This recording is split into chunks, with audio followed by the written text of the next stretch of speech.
Hello everyone, welcome to our channel guys. यहां पर आज हम बात करेंगे national informatics centre that is NIC, ministry of electronics and information technology, government of India के recruitment notification के बारे में। लेकिन आगे बढ़ने से पहले मैं आपको बताना चाहूंगा कि अगर आपने अभी तक चैनल को सब्सक्राइब नहीं किया है तो चैनल को सब्सक्राइब करें, वीडियो को लाइक शेयर जरूर करें। चलिए शुरुआत करते हैं आज के इस नोटिफिकेशन का। तो गाइस ध्यान से देखिएगा, मेंशन किया गया है national informatics was established in 1976, government और ई गवर्नेंस एप्लीकेशन। ठीक है, अब हम आते हैं national institute of electronic and information technology invites application on behalf of ministry of electronics and information technology national informatics centre. अब हम बात करते हैं यहाँ पे टोटल नंबर ऑफ पोस्ट और क्राइटेरिया के बारे में। तो पहले एक चीज देखेंगे, पहला पोस्ट है साइंटिस्ट बी का, group A gazetted officer, level 10 का पे स्केल 56,100 से 1,77,500 तक की salary. Total number of vacancy यहां पे 71। दूसरा है साइंटिफिक ऑफिसर या engineer, group B gazetted, level 7 का पे स्केल रहेगा 44,900 से 1,42,400 तक का। Total number of recruitment post जो है 196। ठीक है, एंड लास्ट है असिस्टेंट और टेक्निकल साइंटिफिक असिस्टेंट। ध्यान रखिएगा, टेक्निकल असिस्टेंट या साइंटिफिक असिस्टेंट ग्रुप ए में, नॉन गैजेटेड, लेवल 6 का पे स्केल 35,400 से 1,12,400 का। टोटल नंबर ऑफ पोस्ट यहां पे 331। यानी कि अगर आप देखेंगे तो एनआईसी ने टोटल 598 पोस्ट के लिए रिक्रूटमेंट नोटिफिकेशन जारी किया है। क्लियर है? क्लियर है। चलिए आगे बढ़ते हैं। क्या क्वालिफिकेशन है, क्या रिक्रूटमेंट का क्राइटेरिया है? एलिजिबिलिटी क्राइटेरिया में सबसे पहले एजुकेशनल क्वालिफिकेशन। तो साइंटिस्ट बी के लिए अगर हम बात करेंगे लेवल 10 पे स्केल पे, उसके लिए रिक्वायरमेंट है बैचलर डिग्री इन इंजीनियरिंग होना चाहिए, या बैचलर डिग्री इन टेक्नोलॉजी होना चाहिए, या फिर department of electronics accreditation computer science में होना चाहिए। मास्टर डिग्री इन फिलॉसफी, ध्यान रखिएगा मास्टर डिग्री इन फिलॉसफी है तो भी आप यहां पर अप्लाई कर सकते हो। लेकिन कंडीशन क्या है, ध्यान रखिएगा, फील्ड जो है सिंगल या कॉम्बिनेशन ये आपका होना चाहिए। इलेक्ट्रॉनिक्स एंड कम्युनिकेशन का, टेक्नोलॉजी एंड मैनेजमेंट का, इंफॉर्मेटिक्स का, कंप्यूटर मैनेजमेंट का, साइबर लॉ का, information technology, software system, computer application. Clear है, इसका आपके पास कॉम्बिनेशन होना चाहिए। नेक्स्ट हम बात करेंगे साइंटिफिक ऑफिसर के लिए या इंजीनियर के लिए। इसमें अगर आप देखेंगे तो रिक्वायरमेंट है pass in MSc, MS, MCA या BE BTech in any one of the combination, electronics या इलेक्ट्रॉनिक्स कम्युनिकेशन का, इलेक्ट्रॉनिक्स एंड टेलीकम्युनिकेशन का, कंप्यूटर साइंस का, कंप्यूटर और network security, software system, information technology या इंफॉर्मेटिक्स का। क्लियर है। नेक्स्ट अगर आप देखेंगे तो यहां पे मेंशन किया गया है crucial date of completion.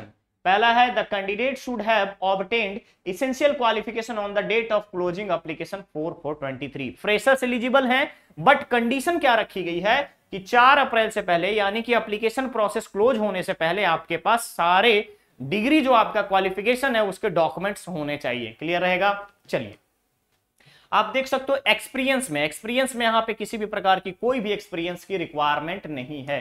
Total आपने देखा 2 पोस्ट यहां पर हमने पहला देखा, पहला पोस्ट है साइंटिस्ट बी के लिए और दूसरा पोस्ट है साइंटिफिक ऑफिसर या इंजीनियर एंड साइंटिफिक और टेक्निकल असिस्टेंट। किसी में भी यहां पर एक्सपीरियंस की रिक्वायरमेंट नहीं है। क्लियर रहेगा। नेक्स्ट हम बात करेंगे एज लिमिट क्या रहेगा? तो जनरल के लिए, सभी पोस्ट के लिए जनरल का 30 years, ST ST 35, OBC non creamy layer के लिए 33, पीडब्ल्यूडी कैंडिडेट को 40। किसमें? तो 10 years for the general, 13 for the OBC and 15 for the SC ST. एक सर्विसमैन कैंडिडेट्स के लिए अलग से यहां पर क्राइटेरिया रखा गया है 5 ईयर्स रिलैक्सेशन के साथ। क्लियर रहेगा। चलिए एज कैलकुलेशन किस आधार पे होगा, यानी क्रूशियल डेट क्या है? 4 April 2023। Place of posting anywhere in India और outside the India, interest of the organisation पे डिपेंड करेगा। अप्लाई कैसे करेंगे? ऑफिशियल वेबसाइट, ध्यान रखिएगा ऑफिशियल वेबसाइट www.kalikut.nielt.nic, आप इस पे जाकर के डायरेक्टली अप्लाई करेंगे। वीडियो जैसे ही चैनल पे अवेलेबल होगा डिस्क्रिप्शन बॉक्स में सारे डिटेल्स मेंशन कर दिए जाएंगे। क्लियर है। एप्लीकेशन प्रोसेस स्टार्ट हो चुका है 4 मार्च से, लास्ट डेट रखा गया है 4 अप्रैल। क्लियर है। पहला आप रजिस्ट्रेशन करेंगे, दूसरा स्टेप एप्लीकेशन डिटेल सबमिट करेंगे और तीसरे स्टेप में आप पेमेंट करेंगे। Clear.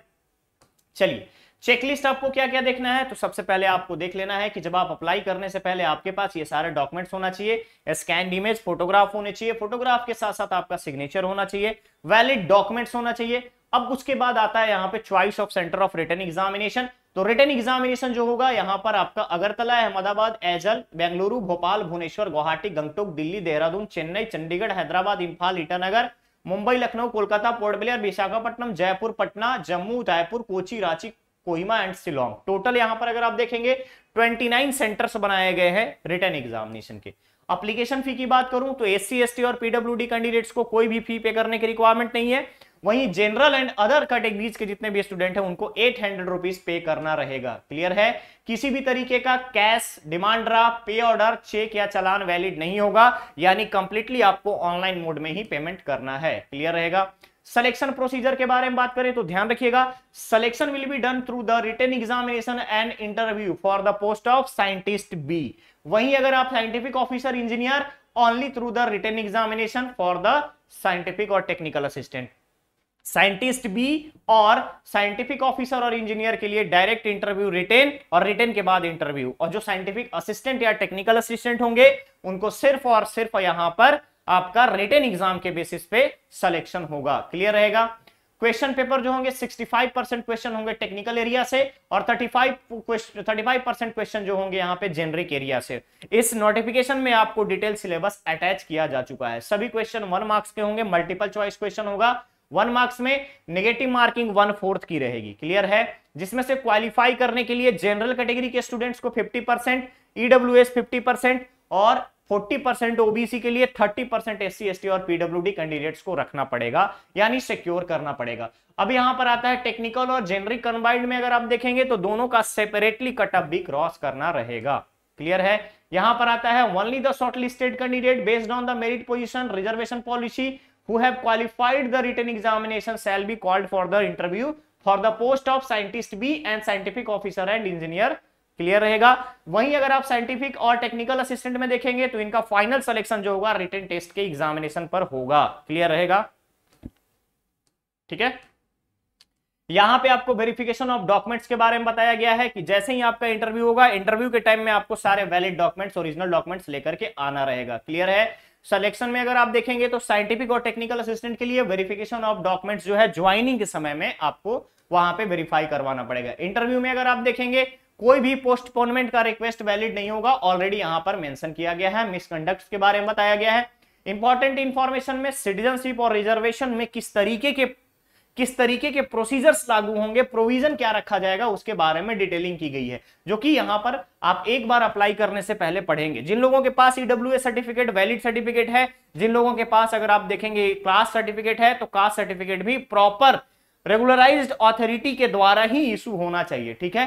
Cut off date for age, qualification और एक्सपीरियंस ध्यान रखना है आपको 4 अप्रैल 2023। कॉरस्पॉन्डेंस में देखेंगे बेसिक चीजों के बारे में बताया गया है। अगर आपको कोई भी प्रॉब्लम आ रही हो तो आप रिक्रूटमेंट के रिगार्डिंग आप डायरेक्टली ईमेल आईडी पे संपर्क कर सकते हैं। क्लियर रहेगा? एप्लीकेशन फी और पेमेंट और एलिजिबिलिटी के बारे में डिटेल्स बताया गया है, किस तरीके से इंस्ट्रक्शंस है यहाँ पे कि किस किस पोस्ट के लिए आपको क्या क्या ध्यान रखना है, किस तरीके का डॉक्यूमेंट अपलोड करना है, और अगर आप फोटो अपलोड कर रहे हैं तो उसका डीपीआई क्या होना चाहिए, पिक्सल कैसा होगा, उसका हाइट और विड्थ क्या होगा, इसके बारे में डिटेल्स आपको दे दिया गया है। तो गाइज आप यहां पर देख सकते हो कि नीलेट का यानी कि एनआईसी का ध्यान रखेंगे, नेशनल इंफॉर्मेटिक्स सेंटर का रिक्रूटमेंट में आपको फ्रेशर्स भी एलिजिबल हैं, एक्सपीरियंस भी एलिजिबल हैं। तो दोनों चीजों को आपको ध्यान से देख करके चलना होगा। आप चाहे तो आप साइंटिस्ट ग्रेड बी के लिए भी अप्लाई कर सकते हो, साइंटिफिक असिस्टेंट के लिए भी अप्लाई कर सकते हो, या फिर आप यहाँ पे चाहे तो आप टेक्निकल असिस्टेंट के लिए भी अप्लाई कर सकते हो। क्लियर है? तो आप इन सभी चीजों को ध्यान से देख लीजिएगा। एक बार अप्लाई करने से पहले यहां पर इस ऑफिशियल नोटिफिकेशन को ध्यान से पढ़ेंगे आप, देन आफ्टर आप सिलेबस को देखेंगे। जब आपको लगता है कि आपकी जो एजुकेशनल क्वालिफिकेशन है इसके क्राइटेरिया को मीट कर रही है, देन आप फर्दर प्रोसीड करेंगे। क्लियर रहेगा? तो ये था आज का आपका NIC that is national informatics centre का रिक्रूटमेंट नोटिफिकेशन का अपडेट। बहुत जल्द मिलेंगे हम लोग नेक्स्ट और नए अपडेट के साथ। बने रहिए चैनल पे, चैनल को सब्सक्राइब करें, वीडियो को लाइक शेयर जरूर करें। Thank you so much.